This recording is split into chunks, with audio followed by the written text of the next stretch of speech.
আল্লাহ রে,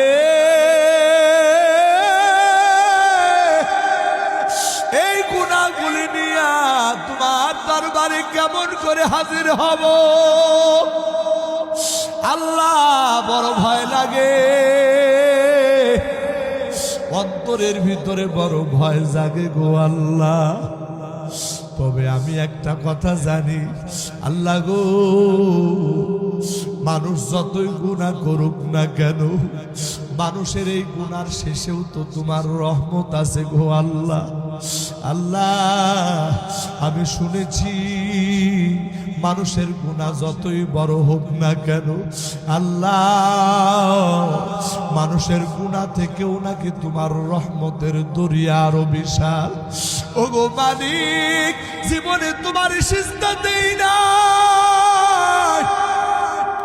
জীবনে তোমার ইবাদত বন্দেগী করি না আল্লাহ।